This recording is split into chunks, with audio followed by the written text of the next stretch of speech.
अरे बेटा चिट्टू। जी दादाजी। यार ये गांव से चिट्ठी आई है, जरा पढ़ तो दे। अरे दादाजी, व्हाट्सएप, इंस्टा, फेसबुक के जमाने में चिट्ठी कौन लिखता है? अरे तेरे दादा ने कोई बुक ना पढ़ी, तू तो बस ये चिट्ठी पढ़ दे। अरे दादाजी, फेसबुक में असली किताब थोड़ी ही होती है। तो फिर क्या होती है? यहाँ बैठिए, मैं बताता हूँ। बताओ। ये देखिए, ये है फेसबुक। अच्छा, तो ये दोनों कौन है? तेरे दोस्त? नहीं, डिब्बा डिब्बी। अरे वो क्या होता है? वो आप नहीं समझोगे। अरे मुझे तो ये किचन की डिब्बा डिब्बी ज्यादा लग रहे हैं। दादी को बताओ, आप ये सब बातें करते हो। अरे तेरी दादी तो मन निर्दयी है, इस उम्र में भी अपने ग्रह नक्षत्र ठीक करवाने। ये लड़की कौन है जिसके चेहरे पे तारे सितारे घूम रहे हैं? अरे सारे सितारे नहीं है, इसने इंस्टाग्राम के फिल्टर लगाए हैं। अरे कितने भी ग्राम के नक्षत्र हो, पर लड़की बड़ी सुंदर है। अरे कौन सुंदर है? कोई नहीं, तुम ही सुंदर हो। क्या छुपा रहे हो तुम दोनों? नहीं कुछ नहीं दादी। देखिए, हाँ, ये बनमानुस कौन है? चेहरे पे देखो, कितनी लिखा पोती कर देती है। लगता है रिफ्रेश हो गया। अरे दादी, ये बनमानुस नहीं है, इसने चेहरे पे झंडा बना रखा है। अरे चिट्टू, ये अपने देश के झंडे में तो नीली रंग होते हैं, ये 7 रंग का कौन से देश का झंडा है वे? अरे दादाजी, आज के जमाने में भी कुछ लोग ऐसे हैं जिन्हें समाज और कानून अपने तरीके से जीने का अधिकार नहीं देता है। ये झंडा उन लोगों की पहचान है। अच्छा, हमारे जमाने में भी बेटा हमको जिंदगी जीने का, शिक्षा का, यहाँ तक कि अपनी मर्जी से शादी तक का अधिकार नहीं मिला, वरना मैं स्कूल आता। हाँ, बड़ी फूल की परी बैठी नहीं तुम्हारे लिए। मैं भी कोई ऐसी ना आई हूँ, शादी करके आई हूँ, शादी करके। भूल गए? बारात में हमारे लच्छू भैया तुम्हारी बिगड़े बहनों को कैसे दौड़ दौड़ के यूं का परोस रहे थे। और वो तुम्हारे चाल वाले चाचा जी, अरे जरा सा कोटा कचौरी में लहसुन की चटनी क्या कम पड़ गई। हमारी संतोषी मौसी ने पूरा 1 घंटा सिलबट्टे पर पीस कर परोसी थी, और सुनने को क्या मिला था? अब तो कचौरी ठंडी हो गई, मजा ना आया। हाँ, और सुनो, तुम्हारे बरेली वाले भाई साहब बड़े लोगों के जैसे बनने के चक्कर में हवा में धुलाई डालते, जिसकी आवाज से हमारी नैनीताल वाली नानी जन्म बसी थी। क्या बात कर रही हो दादी? इतना पक्का निशाना? अरे चुप, काहे का निशाना? गोली तो हवा में डालूंगी। वो तो उस वक्त मेरी नानी लड्डू खाने की आवाज सुनने के लिए मिलने लगी है। अरे बेटा, शादी का लड्डू होता ही ऐसा है, न निगलते बोले ना उगलते। हाँ, शादी का लड्डू क्यों गले की हड्डी बोलो, हड्डी। ये तो मैं हूँ, जब से इस घर में आई हूँ, घर को मैंने स्वर्ग बना दिया है। और हम सबको स्वर्गवासी। अरे भगवान, मैं तुम्हारी बात नहीं करता। मेरे स्वामी का मतलब तुम्हारी जिंदगी में कोई और है? अरे नहीं, तुमसे पहले एक दिन मेरा शादी का संयोग बना तो था। और की वो? थी कोई परी, कोई भूत, और मेरी वहां शादी हो नहीं पाई। बच गई बेचारी। पर दादाजी, आपकी शादी हो क्यों नहीं पाई? अरे बेटा, उस जमाने में दूसरी बरादरी में शादियां नहीं होती थी, और इस कारण से मेरी भी शादी नहीं हो पाई, और मेरी प्रेम कहानी अधूरी रह गई। खैर छोड़ो, तुम चिट्ठी पढ़ो। जी दादाजी। अरे दादाजी, कमला दीदी गांव से यहाँ आ रही है। अच्छा, अरे भगवान सुनती हो, कमला आ रही है। कौन कमला? अरे वही अपने गांव वाले बाबूजी की पोती। अरे वही खड़ूस बाबूजी, जिन्होंने बेटी पैदा होने में मुझे ताने मारे थे। अरे तुमने कभी भगवान के सिवा किसी को अच्छे मन से याद नहीं किया है? तुमसे शादी करके तो हमारी याददाश्त खराब हो गई है। अरे चाय बनाना तो याद है ना? अब आके बताओ। अरे नहीं, वही ठीक है, वही ठीक है। अरे बेटा चिट्टू, ये कमला यहाँ शहर किसी काम से आ रही है? जी दादाजी, उन्हें हमारी शहर की यूनिवर्सिटी में दाखिला मिल गया है, कल से उनकी पढ़ाई शुरू हो जाएगी। अच्छा, कमला ने भी यहाँ तक की पढ़ाई बड़ी मुश्किलों से पूरी की है। वो कैसे दादाजी? अरे कमला आ रही है ना, तो उसी से पूछ लेना। अरे दादाजी, दीदी तो आज शाम को ही आ रही हैं। शाम को? शाम तो हो गई है। प्रणाम दादाजी। अरे आओ बेटी कमला, खुश रहो, बैठो बैठो, आओ। प्रणाम दादाजी। अरे दीदी, आपने पढ़ाई में क्या मुश्किलें देखी, मुझे बताओ ना। अरे चिट्ठू बेटा, ये इतनी दूर से सफर करके आई है, पहले चाय नाश्ता तो करने दे, फिर तो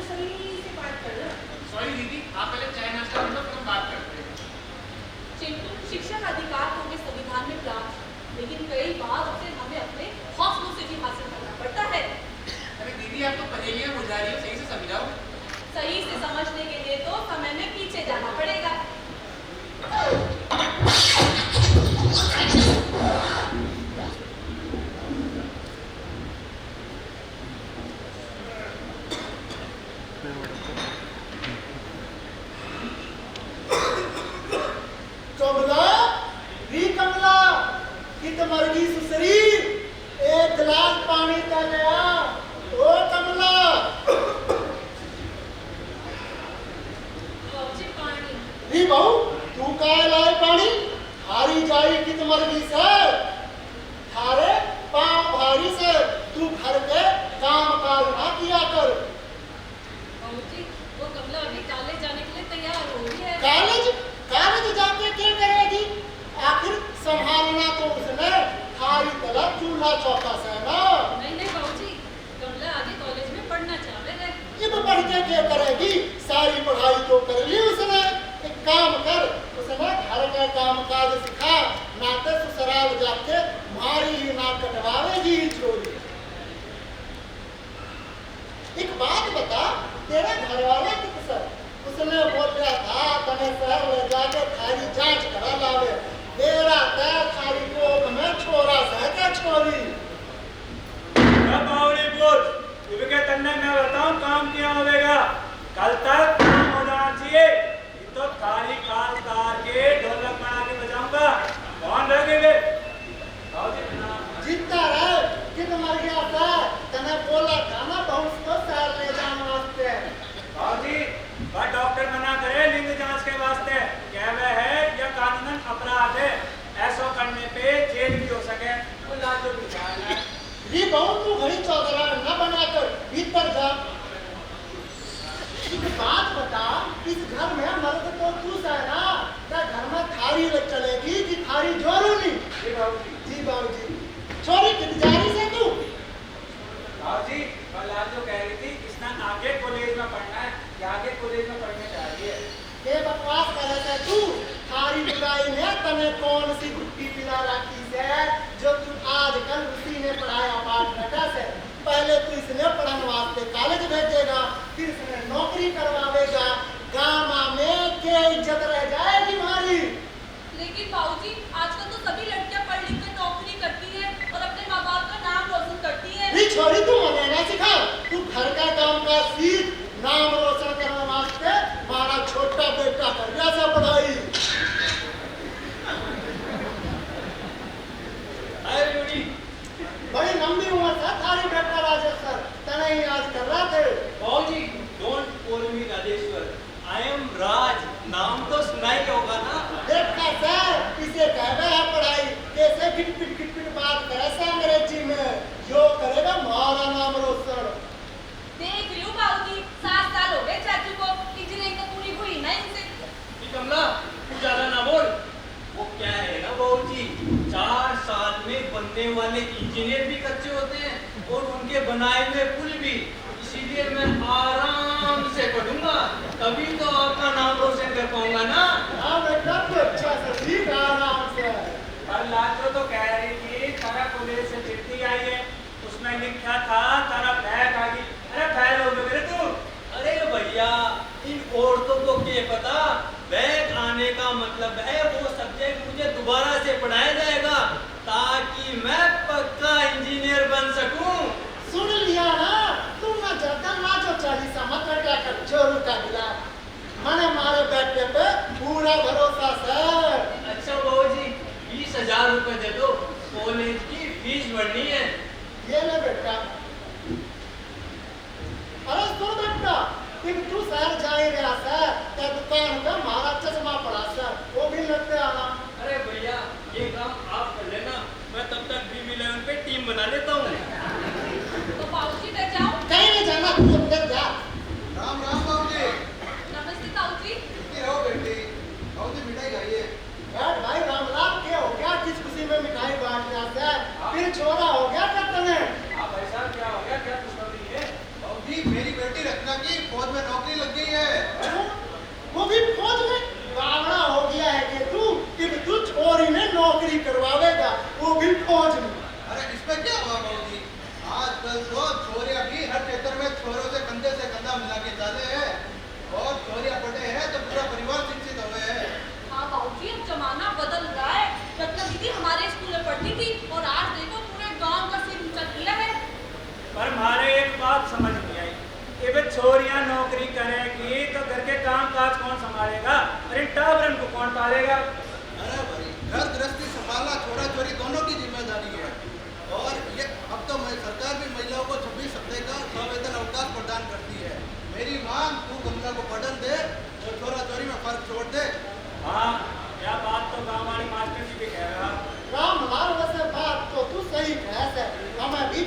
यार थोड़ा बहुत बदलना तो चाहिए।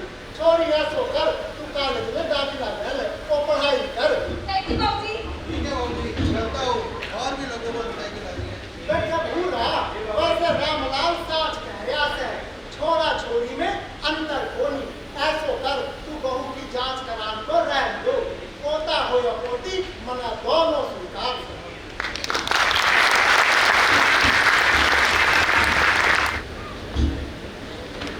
कमला जल्दी चल, नहीं तो वो लड़के फिर से मिल जाएंगे रास्ते में।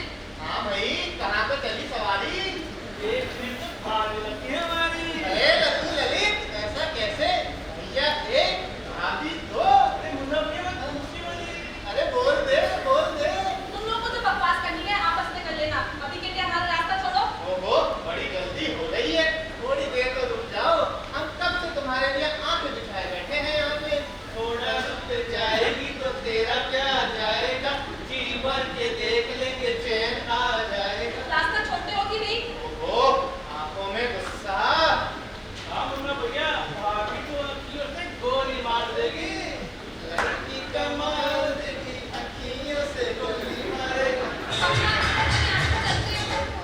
अरे इन जैसों से कब तक भागेंगे? अपनी खैर चाहते हो तो सामने से हट जाओ। देख रहे हो ललित, तुम्हारी भाभी ने तो हमें चारों तरफ से घेर लिया है, माने या ना मानो। ना भैया, अपनी बहू रानी को बोल दीजिए, हम तो पहले ही सरेंडर कर चुके हैं। अभी रुको, तुम ऐसे नहीं मानोगे, तुम्हें मजाक बताती हूँ। ये ससुरा कौन सी कंपनी का हीरो है ललित? मुन्ना भैया, देखने में तो माउथ टेस्ट लग रहा है। भाभी जी को भी मल्टी पसंद है। ऐसा क्या? न तब तो छिड़क दो। निकला जल्दी से, करीबा हेल्पलाइन का नंबर लगा। ससुरी गरीबा कौन है? मेरे नाम उतना ही नो में। अरे दीदी, नंबर क्या है? अरे अरे, मैं बता दूं, जल्दी लगा। अरे तुझे बोला तो जाऊँ ही रहा है, तुझे बोलने की जरूरत नहीं है, हमें याद है। तुम जैसों से खाती हुई करीबा हेल्पलाइन के 4 डिजिट के नंबर होते हैं। 1090 1090 कर दिया दीदी फोन।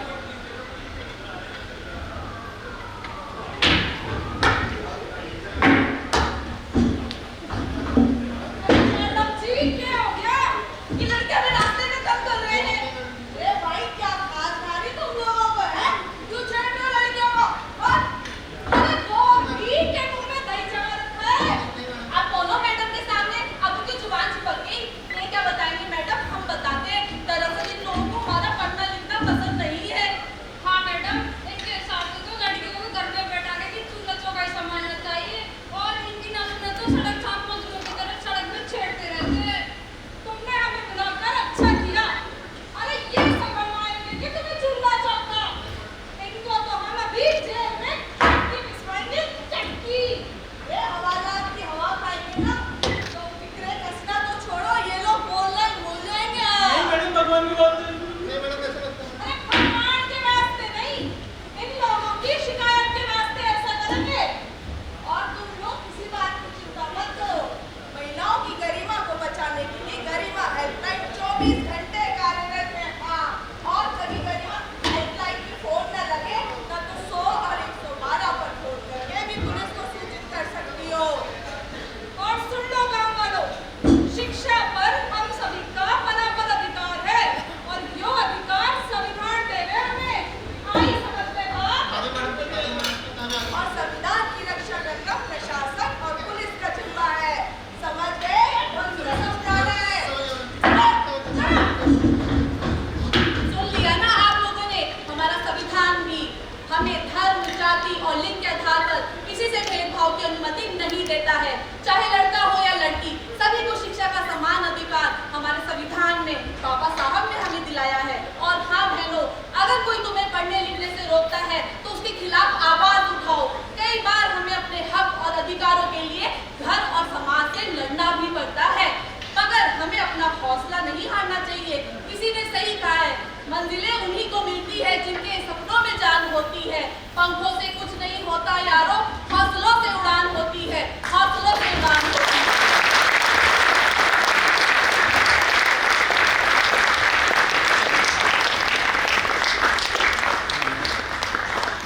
मैं आप सभी का पात्रों से परिचय करा देती हूँ।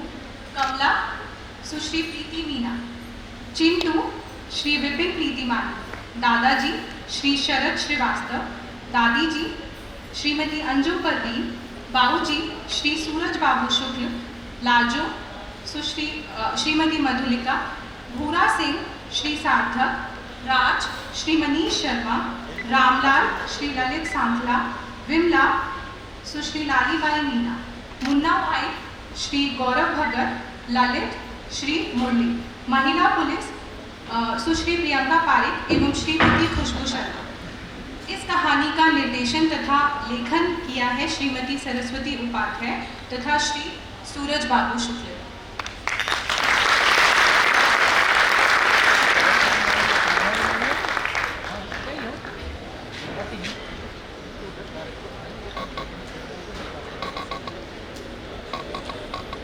हंसना रोना पाना खोना मरना जीना पानी पर, हंसना रोना पाना खोना मरना जीना पानी पर, पढ़िए तो क्या क्या लिखा है दरिया की पेशानी पर।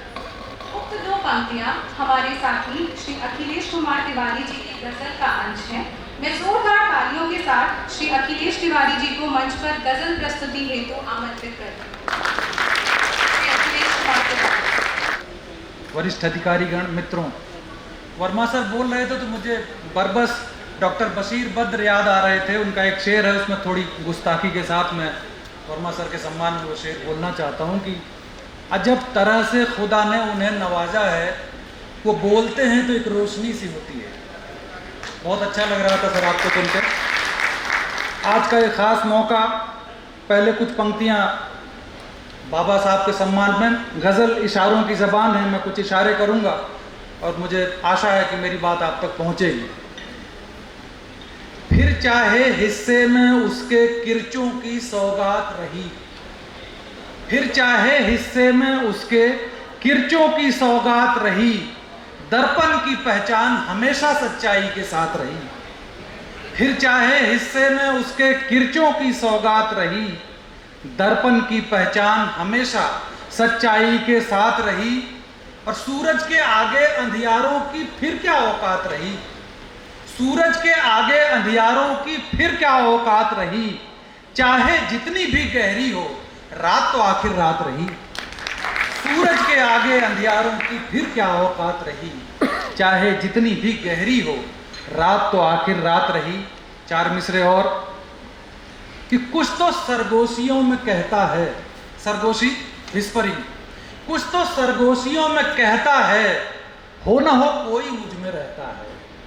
कुछ तो सरगोशियों में कहता है, हो ना हो कोई मुझ में रहता है। और बर्फ को तोड़ कर तो देख जरा, बर्फ को तोड़ कर तो देख जरा, वो जो दरिया था अब भी बहता है। बर्फ को तोड़ कर तो देख जरा, वो जो दरिया था अब भी बहता है। और एक शब्द है अज़्म, संकल्प को कहते हैं कि हौसला, आस, अज़्म की सूरत, हौसला, आस, अज़्म की सूरत, रोशनी का वजूद रहता है।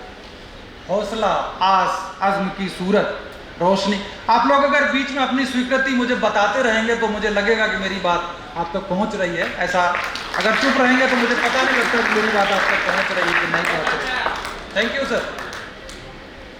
एक अमेरिकन कवि रॉबर्ट फ्रॉस्ट की पंक्ति है कि poetry is what gets lost in translation, कविता अनुवाद में खो जाती है। आप सभी प्रबुद्ध लोग हैं और मैं कुछ इशारे करूंगा। देखें, अभी जिसका जिक्र मेरे साथी ने एक शेर के हवाले से किया, देखें कि एक रंग गज़ल का, ये भी चूंकि समय मेरे पास लिमिटेड है तो मैं कोशिश करूंगा कि चार चार पंक्तियों में कुछ मुख्तलिफ रंग के शेड्स आपसे शेयर करूं। देखें ये रंग की, हंसना, रोना, पाना, खोना, मरना जीना पानी पर, हंसना, रोना, पाना, खोना, मरना जीना पानी पर, पढ़िए तो क्या क्या लिखा है दरिया की पेशानी पर। हंसना, रोना, पाना, खोना, मरना जीना पानी पर, पढ़िए तो क्या क्या लिखा है दरिया की पेशानी पर। और ये ज़िंदगी में सब ठीक चल रहा हो तो भी शायद एक तरह की मोनोटोनी महसूस करता है।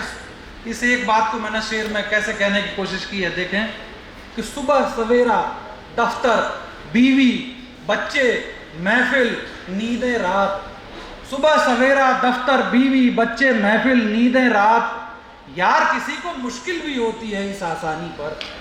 सुबह सवेरा दफ्तर बीवी बच्चे महफिल नींदें रात, यार किसी को मुश्किल भी होती है इस आसानी पर ये जनरेशन गैप मैंने शेर में कहने की कोशिश की है कि उसकी सपनों वाली परियां मैं क्यों देख नहीं पाता, उसकी सपनों वाली परियां मैं क्यों देख नहीं पाता, बच्चा हैरान है मुझ पर मैं बच्चे की हैरानी पर।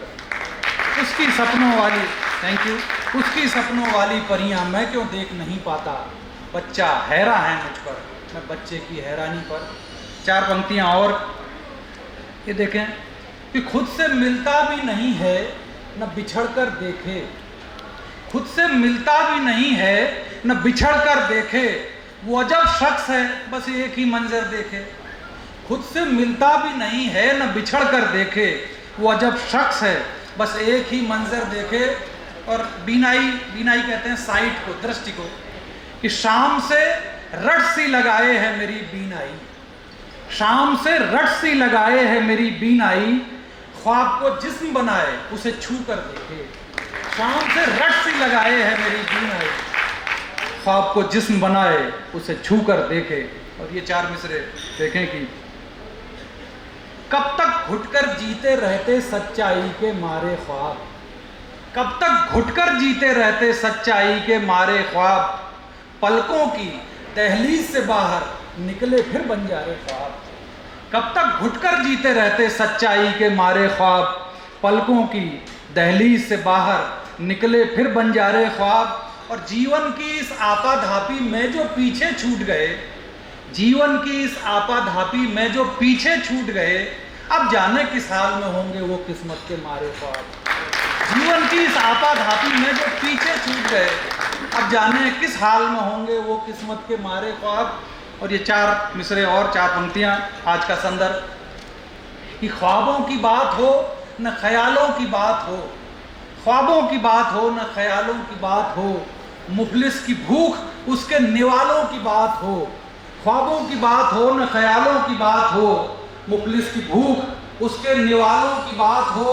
और मंजिल के नाम पर जिन्हें मिलते रहे परे, मंजिल के नाम पर जिन्हें मिलते रहे परे, कुछ देर उनके पाँव के छालों की बात हो। मंजिल के नाम पर जिन्हें मिलते रहे परे, कुछ देर उनके पाँव के छालों की बात हो। और आखिरी में हिंदी के एक प्रसिद्ध व्यंग्यकार हरिशंकर परसाई जी ने एक जगह लिखा है कि उन पर यह आरोप लगता है कि उन्होंने शाश्वत साहित्य नहीं लिखा। परसाई जवाब में कहते हैं कि मैं नहीं जानता कि वो शाश्वत कौन सा होता है जो अपने आज से कटकर बनता है। तो मैं भी आज के संदर्भ की एक गजल कह के अपनी बात पूरी करूंगा। तो शेर सर, कि रोज बढ़ती जा रही इन खाइयों का क्या करें, रोज बढ़ती जा रही इन खाइयों का क्या करें, भीड़ में उगती हुई तन्हाइयों का क्या करें। रोज बढ़ती जा रही इन खाइयों का क्या करें, भीड़ में उगती हुई तन्हाइयों का क्या करें। और एक मौसम भूख का जीते रहे जो उम्र भर, एक मौसम भूख का जीते रहे जो उम्र भर, वो मचलती रुत जवां पुरवाइयों का क्या करें। एक मौसम भूख का जीते रहे जो उम्र भर, वो मचलती रुत जवां पुरवाइयों का क्या करें। और हुक्मरानी हर तरफ बौनों की उनका ही हुजूम, वर्मा सर अपवाद हैं, उनको छोड़ के कह रहा हूं कि हुक्मरानी हर तरफ बौनों की उनका ही हुजूम, हम ये अपने कद की इन ऊंचाइयों का क्या करें। हुक्मरानी हर तरफ बौनों की उनका ही हुजूम, हम ये अपने कद की इन ऊंचाइयों का क्या करें। और गजल में एक शेर श्रृंगार का कहने की, रूमान का कहने की रवायत देखें, आप महसूस करेंगे कि नाज तैराकी पे अपनी कम न था हमको मगर, नाज तैराकी पे अपनी कम न था हमको मगर, नरगिसी आंखों की उन गहराइयों का क्या करें। नाज तैराकी पे अपनी कम न था, बहुत शुक्रिया, नाज तैराकी पे अपनी कम न था हमको मगर, नरगिसी आंखों की उन गहराइयों का क्या करें। और ये आखिरी शेर की, मांगती हैं मुझसे ही जो मेरे होने का सबूत, मांगती हैं मुझसे ही जो मेरे होने का सबूत, बदगुमा अपनी ही परछाइयों का क्या करें। रोज बढ़ती जाए।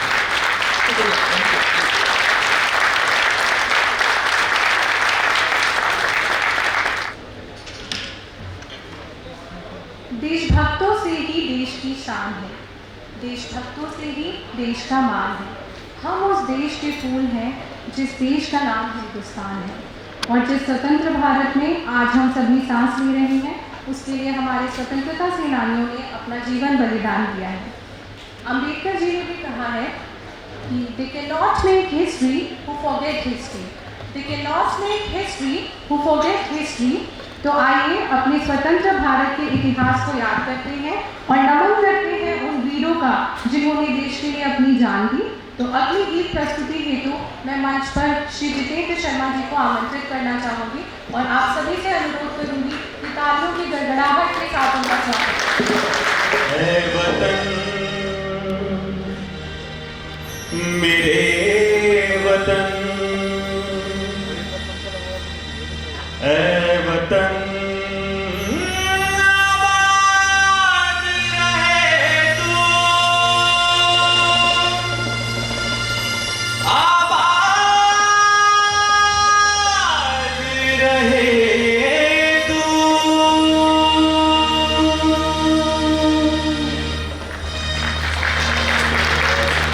ऐ वतन वतन मेरे आबाद रहे तू, ऐ वतन वतन मेरे आबाद रहे तू। मैं जवान हूँ जहाँ में याद रहे तू, मैं जवान हूँ जहाँ में याद रहे तू। ऐ वतन मेरे वतन, ऐ वतन मेरे वतन।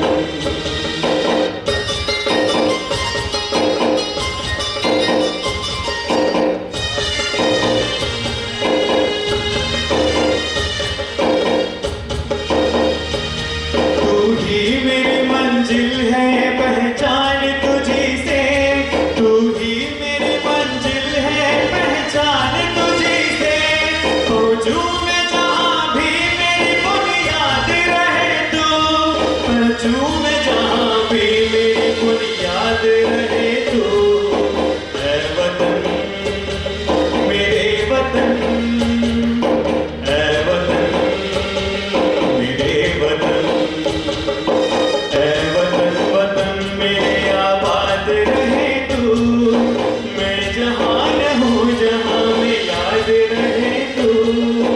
ऐ वतन मेरे वतन, ऐ वतन मेरे वतन।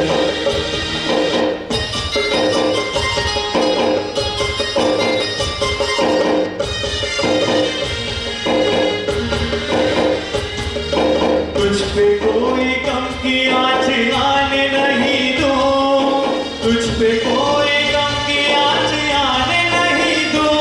कुर्बान मेरी जान तुझ पे शाद रहे तू, कुर्बान मेरी जान तुझ पे शाद रहे तू।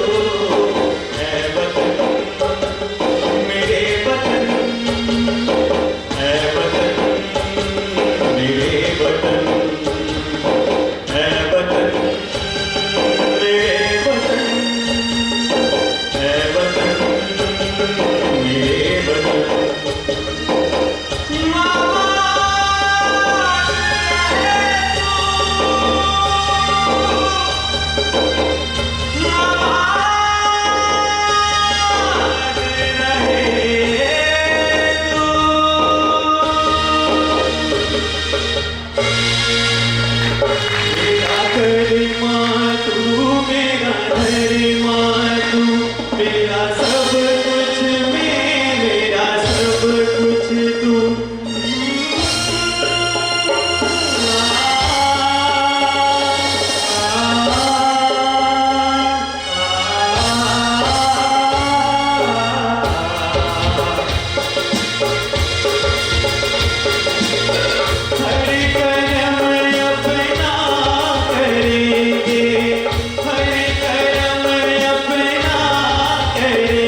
रहा है, तो आइए माहौल को थोड़ा लाइट करते हैं और आप सभी के समक्ष एक हास्य कविता प्रस्तुत करते हैं।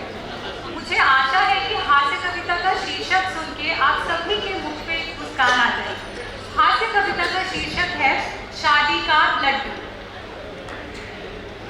इस प्रस्तुति के लिए मैं मंच पर आमंत्रित करना चाहूंगी श्री सूरज बाबू शुक्ल। में मुस्कान आ जाती है, अच्छी बात है, अभी भी लोगों के मुख पे मुस्कान आ रही है। तो सबसे पहले मैं कहना चाहूँगा कि ये कविता केवल हास्य व्यंग्य के लिए लिखी गई है और ऐसा कुछ है नहीं। कविता की शुरुआत में 4 लाइनों के मुक्तक से करूँगा शादी के लड्डू के ऊपर। शादी का लड्डू देख के ललचाते हैं बहुत। मेरी भी अभी भी नई नई शादी हुई है, ज़्यादा समय नहीं व्यतीत हुआ है, तो इस क्षेत्र में मैं भी नया ही हूँ। बाकी अनुभवी लोग भी हैं यहाँ पे।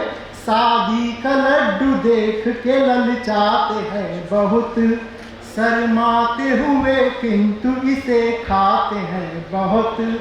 शादी के बाद काजू बर्फी न देख कर, शादी के बाद काजू बर्फी न देख कर, जो खा चुके हैं लड्डू वो पछताते हैं बहुत, जो खा चुके हैं लड्डू वो पछताते हैं बहुत। अब देखिए शादी में शुरू में क्या होता है, बहुत ज़्यादा प्रेम रहता है और उसके बाद जैसे जैसे समय व्यतीत होता है शायद प्रेम कम होता जाता है। ज़्यादातर केसेस में तो ऐसे ही देखा गया है। तो उस पर कुछ बनते हैं। आज़ाद सर हमारे मना कर रहे हैं तो अच्छी बात है, उनके लिए तालियां कि उनका प्रेम आज भी बरकरार है और आगे भी बरकरार है। शुरू में प्यार बहुत था, मैं भी उस पर मरता था। शुरू में प्यार बहुत था, मैं भी उस पर मरता था। यहाँ तक कि उसकी हर आज्ञा का पालन करता था, यहाँ तक कि उसकी हर आज्ञा का पालन करता था। यही टेक्निकल फॉल्ट हो गई, यही टेक्निकल फॉल्ट हो गई। ये फूटे कर्म हमारे हैं, झाड़ू पोछा चौका बर्तन का सारे काम सहारे, झाड़ू पोछा चौका बर्तन सारे काम सहारे। तो एक बार मैं त्रस्त हो गया ऐसे ही। तो हमारे ऑफिस में एक सर हैं, समझ जाएंगे वो पहले बहुत सलाह देते थे कि सूरज शादी मत करो, शादी का लड्डू अच्छा नहीं होता। मैंने नहीं मानी, उनकी कोई नहीं मानता है। मैंने सोचा अब इन्होंने खाया है तो इनका अनुभव काम में लिया जाए, उनसे कुछ पूछा जाए कि भाई कैसे मैनेज कर रहे हैं। तो मैं पहुंच गया वो सर के घर। सर समझ रहे हैं, मुस्कुरा रहे हैं कि मैं कहाँ गया। पहुंचे जब साहब के घर को गिरती बिजली देखी है। अब उनके घर पहुंच के मैं क्या देखता हूँ, पहुंचे जब साहब के घर को गिरती बिजली देखी है, अपनी से भी ज्यादा उनकी हालत पतली देखी है। डांट रही थी भाभी जी वो पूछ हिलाते हमें मिले, डांट रही थी भाभी जी वो पूछ हिलाते हमें मिले, और दूसरी बार गया तो पैर दबाते हमें मिले। मैंने सर से बोला, मैं बोला खुद इतने पीड़ित क्या सुलझाओगे केस मेरा, मैं बोला खुद इतने पीड़ित क्या सुलझाओगे केस मेरा। फिर बोले साहब सूरज तुम देखो ना ऐसे फेस मेरा। पीड़ित ही पीड़ित की पीड़ा का अनुभव कर सकता है, पीड़ित ही पीड़ित की पीड़ा का अनुभव कर सकता है। मुझसे अच्छी राय भला कौन तुम्हें दे सकता है। तो साहब ने क्या राय दी वो सुनिए। बर्तन धोने से पहले थोड़ा पानी को गर्म करो, बर्तन धोने से पहले थोड़ा पानी को गर्म करो, चिकनाई जल्दी छूटेगी किंचित भी न भरम करो। अगर सफाई करनी पड़ती सुनो युक्ति इसको साधो, अगर सफाई करनी पड़ती सुनो युक्ति इसको साधो, ज्यादा झुकना नहीं पड़ेगा झाड़ू डंडे में बांधो, ज्यादा झुकना नहीं पड़ेगा झाड़ू डंडे में बांधो। उसके आगे साहब ने कहा, कपड़ों को भी धोने का आसान उपाय बताता हूँ, कपड़ों को भी धोने का आसान उपाय बताता हूँ। मैं बोला रहने दो साहब अपने घर में जाता हूँ, मैं बोला रहने दो साहब अपने घर में जाता हूँ।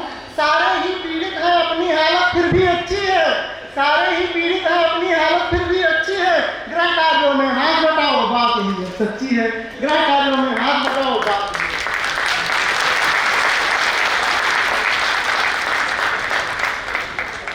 धन्यवाद सूरज सर। इसी के साथ हमारे सांस्कृतिक कार्यक्रम की सभी प्रस्तुतियां समाप्त होती हैं। जैसा कि हम सभी जानते हैं कि डॉक्टर भीमराव अंबेडकर जी ने भारतीय समाज उत्थान के लिए अतुल्य योगदान दिया है एवं वंचित वर्ग को मुख्य धारा में लाना उनके जीवन के प्रमुख उद्देश्यों में से एक था। हमारे कार्यालय में भी ऐसे बहुत से कार्मिक हैं जो कि निजी स्तर पर सामाजिक या आर्थिक रूप से वंचित वर्ग के उत्थान हेतु शिक्षा, स्वास्थ्य, जागरूकता आदि के क्षेत्र में सराहनीय कार्य कर रहे हैं। कार्यालय के इनिशिएटिव्स के अंतर्गत आज इस अवसर पर इनमें से 2 कार्मिकों को प्रशस्ति पत्र प्रदान कर सम्मान करने हेतु मैं आज के मुख्य अतिथि श्री राम कुमार वर्मा जी को मंच पर आमंत्रित करना चाहती हूँ।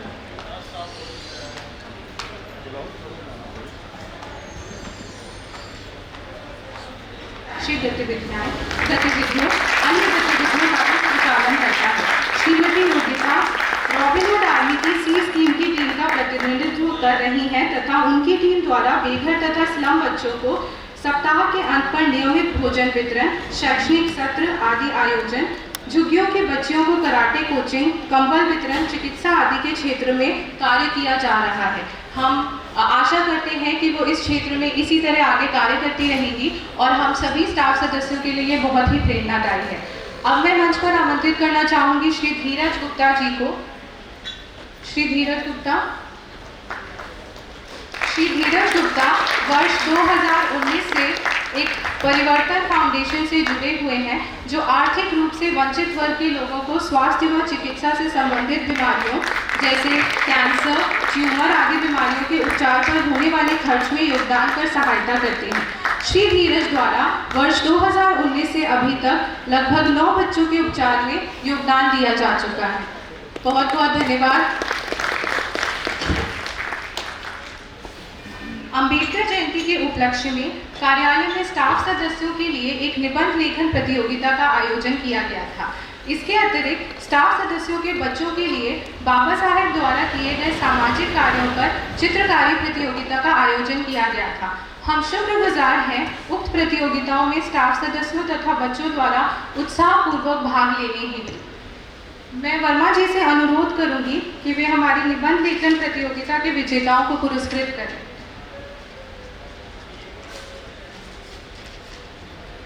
निबंध लेखन प्रतियोगिता का जो थीम थी वो थी doctor B.R. Ambedkar's vision and contribution, Bharat Ratna doctor B.R. Ambedkar की दूरदर्शिता एवं योगदान। इसमें प्रथम पुरस्कार प्राप्त किया है श्रीमती रश्मि बूनस, सीनियर असिस्टेंट OBO।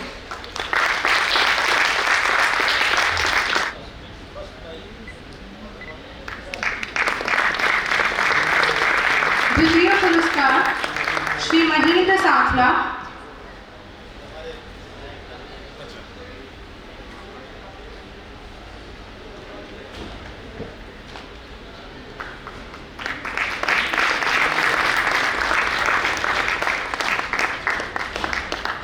तृतीय पुरस्कार श्री नंदलाल अटवाल जी।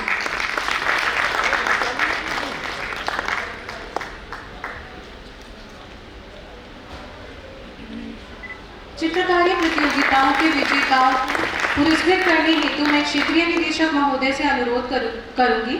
1 से 10 वर्ष की आयु वर्ग में प्रथम पुरस्कार प्राप्त किया है मास्टर देवांश सिंह, सुपुत्र श्री गोविंद सिंह।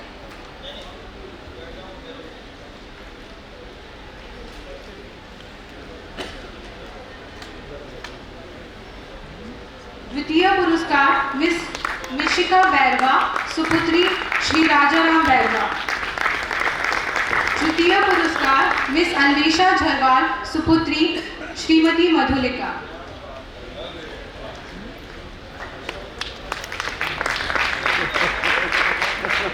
ग्यारह से 16 वर्ष के आयु वर्ग में प्रथम पुरस्कार प्राप्त किया है मास्टर सात्विक श्रीवास्तव, सुपुत्र श्री शरद श्रीवास्तव।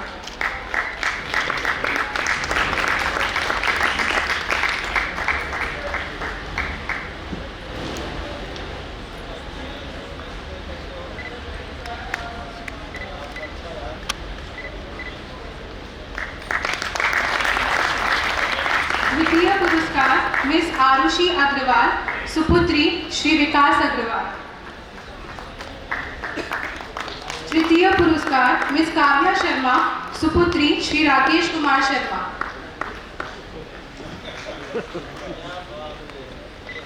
सत्रह से 21 वर्ष की आयु वर्ग हेतु प्रथम पुरस्कार मिस सुरमई श्रीवास्तव, सुपुत्री श्री शरद श्रीवास्तव। द्वितीय पुरस्कार मिस समरीन बानो, सुपुत्री श्री इकबाल हुसैन।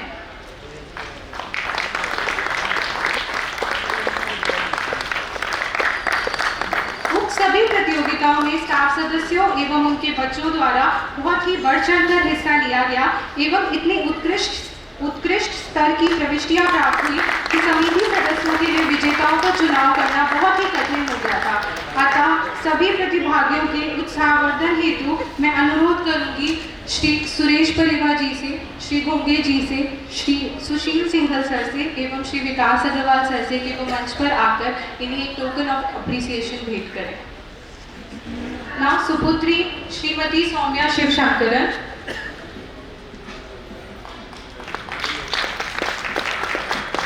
कुमारी सिद्धि राठौर, सुपुत्री श्री हिम्मत सिंह राठौर। मास्टर हार्दिक नारायणा, सुपुत्र श्री मुरली नारायणा, पुत्र श्री विनोद कुमार तनवर।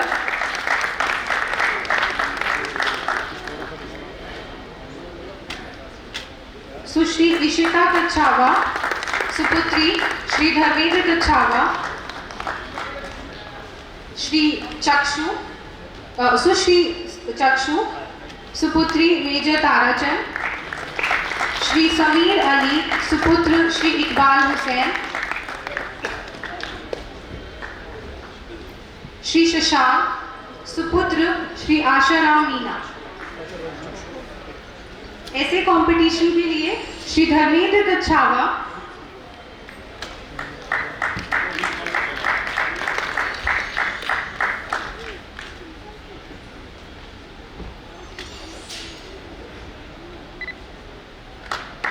श्रीमती मधुलिका, श्रीमती सुमन मीना,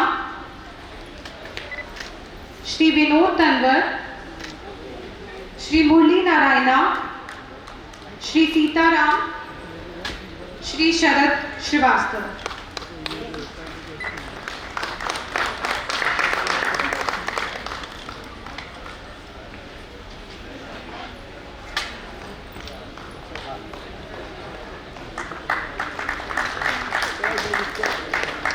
इधर हाँ, इस साइड।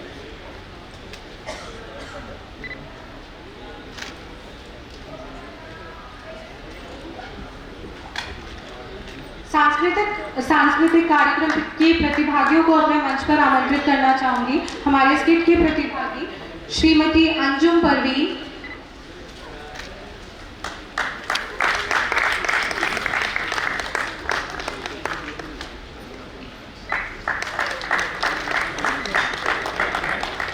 प्रीति मीना, सुश्री प्रियंका पारेख, सुश्री खुशबू शर्मा,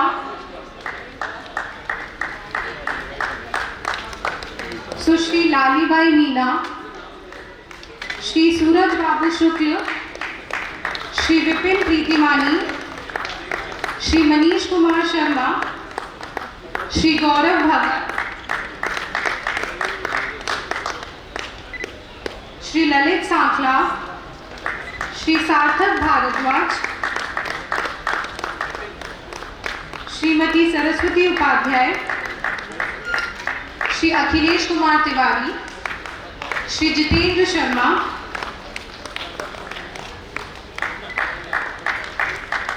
श्री शुभाशीष दादेज।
हमारे प्रतिभागी हैं उनके साथ ही मैं स्टेज पर आमंत्रित करूंगा सुश्री अर्चना मिश्रा जी को, जिन्होंने बेहतरीन तरीके से कंपेयरिंग किया, और साथ ही बैक स्टेज सपोर्ट के लिए श्री गोपेश कुमार।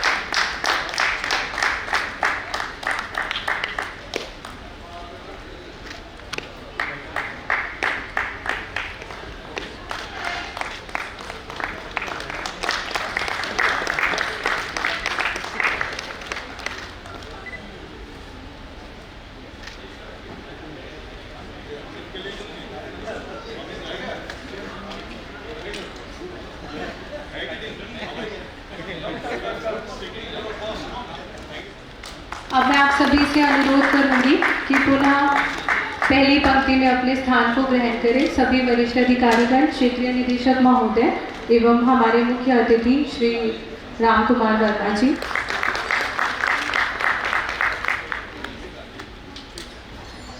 ये गीत हमारे कार्यक्रम में सम्मिलित नहीं था, अतः मैं मुख्य अतिथि एवं क्षेत्रीय निदेशक सर की अनुमति से श्री शर्मा जी को पुनः स्टेज पर आमंत्रित करना चाहूँगी।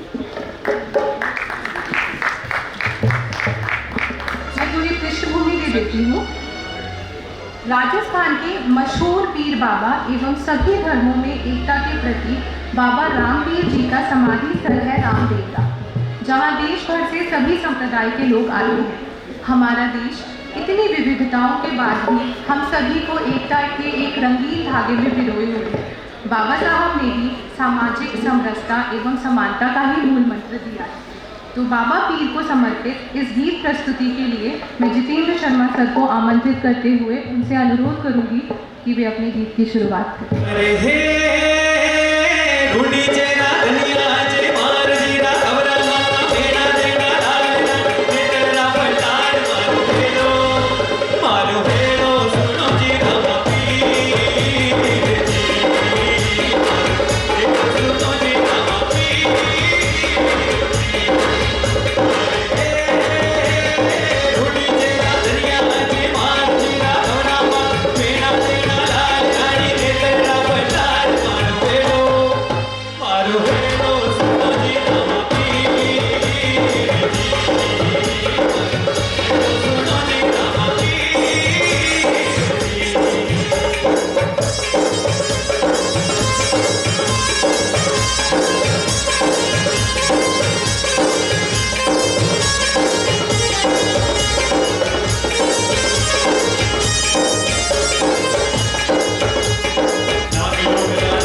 सतर्कता के साथ में शायद हो सकता है प्रकृति ने हमारे उत्साह को ज़्यादा बढ़ा दिया होगा, इसलिए आपको 2-4-5 मिनट का डिस्टर्बेंस हुआ, उसके लिए तो मैं माफ़ी चाहूँगा। कई बार डॉक्टर साहब को पता होगा, हमारे बेटे हैं, कि शुगर का भी 33rd चांस है मेरे 2-3 साल में जो ऐसा हुआ। तो डॉक्टर लास्ट कहा कि शुगर साल्ट आपके कहीं कम होता है, शायद उसका हुआ होगा। ओके, कोई नहीं। मैं यही कहना चाहूँगा कि आपने जो प्रतियोगिताएँ आदरणीय, मैं कहूँ कि रेस्पेक्टेड श्री दास साहब के दिशा निर्देश में, गाइडेंस में जो प्रतियोगिताएँ की, मेरे स्पीच में मैं भूल गया था कि आपने ऐसे राइटिंग का था, ड्राइंग कंपटीशन था, साथ साथ में जो ब्लड डोनेशन वाला वो भी 76 यूनिट्स का किया, और साथ में एक के बाद में एक जो आपने कल्चरल प्रोग्राम का प्रेजेंटेशन दिया, दैट इज वेरी वंडरफुल। और हमारे स्टाफ के लोग, क्योंकि मैं था जब, हमारे मधुलिका हैं, इधर को क्या रसीमा हैं, जितेंद्र वगैरह, और निहार भी इनके साथ हुआ करते थे, आजकल घूम गए, तो ये दिया, उसके लिए मैं थैंक्स करता हूँ। आरडी साहब का विशेष रूप से कि आपने स्टाफ के बच्चों के साथ, स्टाफ के मेंबर्स के साथ, अधिकारियों ने जो प्रेजेंटेशन दिया उसको मोटिवेट करवाया आपने, तो इसके लिए lot of thanks for your efforts. दूसरा मैं कोशिश ये करूँगा कि एक जो हमारे हैंड जो रिटर्न है हमारा कॉन्स्टिट्यूशन की ओरिजिनल कॉपी, वो अवेलेबल नहीं होती, लेकिन अभी टेलीप्रिंट उसका हो गया है, तो उसकी कॉपी हिंदी और इंग्लिश दोनों के अंदर मैं लाइब्रेरी में आपको ज़रूर दूंगा। अभी मैं दिल्ली जाऊंगा तो उसको ला कर दूँगा, जिससे कि आप ओरिजिनल जो चीज़ है उसको देखेंगे, उसके चित्र को देखेंगे। और मैं हमारे एडवोकेट सूर्य प्रताप सिंह जी से भी अनुरोध करूंगा कि वो एक प्रति जो आपने बहुत रिसर्च करके दी और जो प्रमुख है उसकी एक प्रति यहाँ आप एक या दो जो भी अवेलेबल एक देंगे, तो यहाँ की लाइब्रेरी है, डॉक्टर अम्बेडकर लाइब्रेरी में रख देंगे, तो उसको सब पढ़ेंगे तो ज़्यादा ठीक है। साथ में जो वॉल्यूम हमारे निकले हैं, क्योंकि अभी लेटेस्ट वॉल्यूम 1 से 42 हो गए हैं, इंग्लिश में तैयार है, उनका भी यहाँ सेट मिलते ही मैं आपको प्रोवाइड कराऊंगा। कोशिश करूंगा कि डिबेट की जो वॉल्यूम है, इसलिए मैं कहना चाहता हूं कि ये अवसर है, और बाबा साहब को रिलेटिव में, क्योंकि टैलेंट की कमी नहीं है रिजर्व में, तो अध्ययन करेंगे तो उनके महत्वपूर्ण विषय आप देख पाएंगे, ऐसा मेरा मानना है, और लाभदायक होंगे नेशन के लिए भी और सोसाइटी के लिए। तो ये मैं आपको पुनः कल्चरल प्रोग्राम के लिए 5-7 मिनट, ये कुछ फिजिकली, अब हमारे डॉक्टर चिकित्सक जानते ने कहा कि हमें महसूस नहीं होता, लेकिन ऐसा क्यों हुआ, तो उसके कारण से तो डिस्टर्बेंस हुआ। तो मैं यही कहूँगा। दूसरा, मैं सामाजिक न्याय और के लिए, आर्थिक न्याय के लिए जो एफर्ट्स किए ना, उनका मैं कभी लाइव करूँगा, वो बड़ी डिटेल होती है। मैंने इसलिए भी नहीं कहा कि कई बात होता है कि राजनेता अपनी बात शायद कहेगा लेकिन बाबा साहब के जो पंथ तीर्थ के रूप में जो डेवलप हुए हैं, आप उनको देखेंगे तो उससे क्या है कि हमें एस्पिरेशन मिलता है, प्रेरणा मिलती है। तो दिल्ली के अंदर अलीपुर रोड के अंदर जहाँ उनको सब रखा, उसको बहुत भव्य रूप में किया है, उसमें बहुत सारी चीज़ें हैं। जनपथ पर के जो है तो इंटरनेशनल डॉक्टर अम्बेडकर सेंटर के नाम से है, तो उसको आप देखेंगे।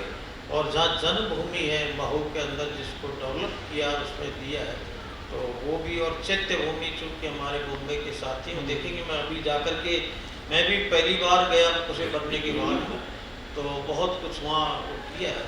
तो वहाँ जाते हैं तो LFC पर हमको मिलती है सुविधा, तो आप यहाँ इन चीज़ों को देखेंगे। साथ में कभी लंदन जाना हो तो उसको कोचिंग सेंटर के रूप में, जो बाबा साहब एक उस कमरे में रहते थे, उसमें मोर देन 100 से स्कॉलर अभी तक है जो फ्री ऑफ कोचिंग लेकर के और वहाँ से आए।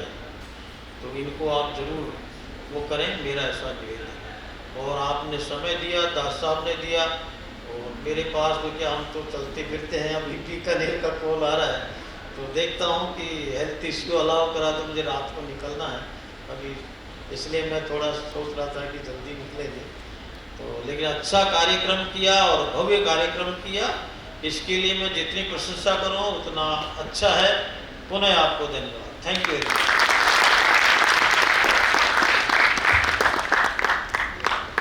आपका बहुत बहुत धन्यवाद और हम भविष्य में आपके उत्तम स्वास्थ्य की कामना करते हैं। अब मैं धन्यवाद प्रस्ताव ज्ञापन हेतु उप महाप्रबंधक श्री विकास अग्रवाल को मंच पर आमंत्रित करूँगी। धन्यवाद अर्चना। मानव मानव होगा समान तभी बनेगा भारत महान। नमस्कार। भारत रत्न डॉक्टर भीमराव अंबेडकर जी की 131वीं जयंती के उपलक्ष्य में आयोजित इस कार्यक्रम में उपस्थित हमारे मुख्य अतिथि श्री राम कुमार वर्मा, सांसद राज्यसभा, और से ज़्यादा करीबी परिचय हमारे राजबियाई परिवार के सदस्य श्री रोहित पी दास, क्षेत्रीय निदेशक भारतीय रिजर्व बैंक जयपुर, वरिष्ठ अधिकारीगण, सभी साथियों का मैं हार्दिक अभिनंदन करते हुए धन्यवाद व्यक्त करता हूं।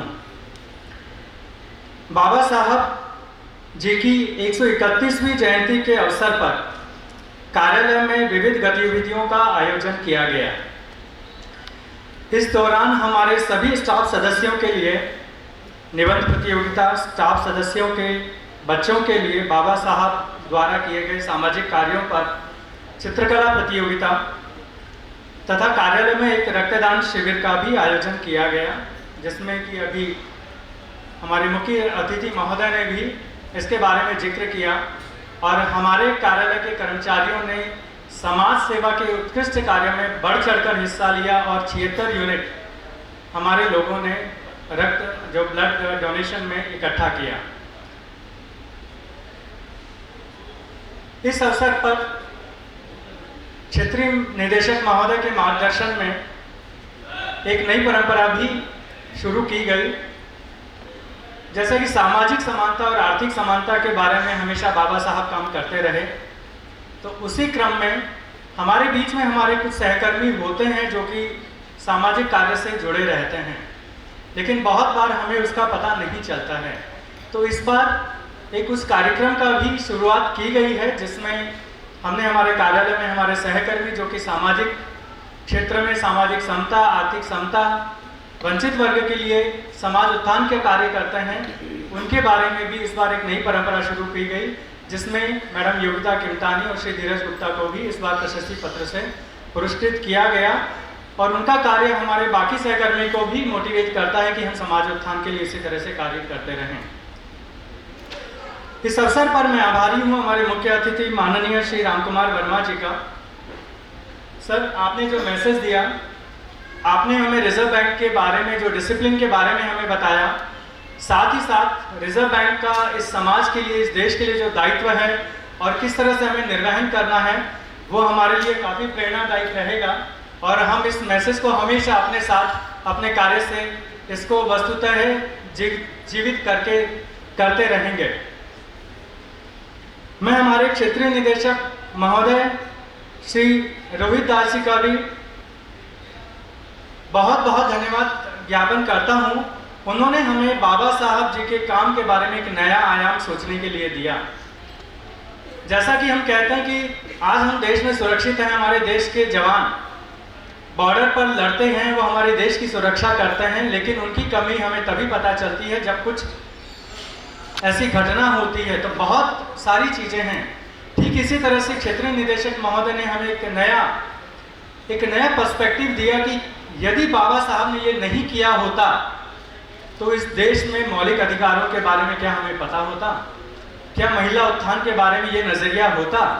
तो ये बहुत सोचनीय क्षण है सर। इसके लिए, इस आयाम को देने के लिए आपका बहुत बहुत धन्यवाद। और आपने जो हमें इस मामले में मार्गदर्शन के लिए जो कार्य दिया है और जो डेडलाइंस के साथ दिया है, हम उसको पूरी मेहनत के साथ और पूरी क्षमता के साथ इस पर खरे उतरने की कोशिश करेंगे।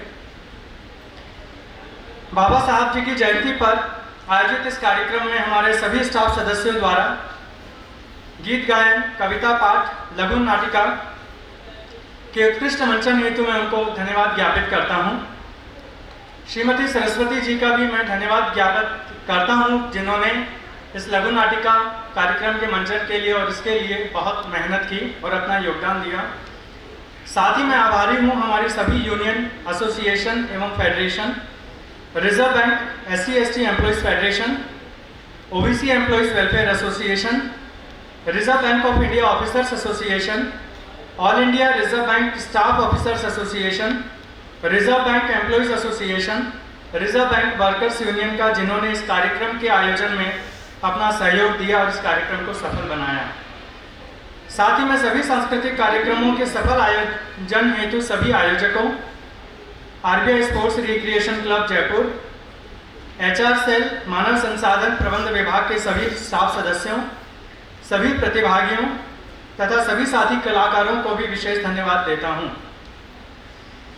साथ ही मैं सुश्री अर्चना मिश्रा, जिन्होंने की बहुत ही कुशलता के साथ मंच संचालन किया, उनका भी धन्यवाद ज्ञापित करता हूं।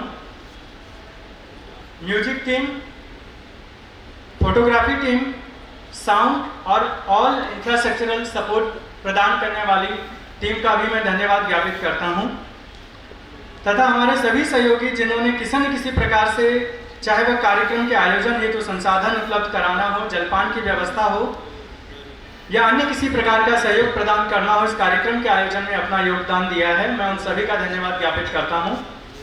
और अंत में इस कार्यक्रम की शोभा बढ़ाने वाले आए हमारे सभी स्टाफ सदस्यों का भी मैं हार्दिक आभार व्यक्त करता हूं कि आप सभी की उपस्थिति से इस कार्यक्रम को बहुत गौरव मिला, सम्मान मिला और आगे भी इसी तरह के सहयोग की आपसे अपेक्षा रखते हुए बहुत बहुत धन्यवाद करता हूं। धन्यवाद।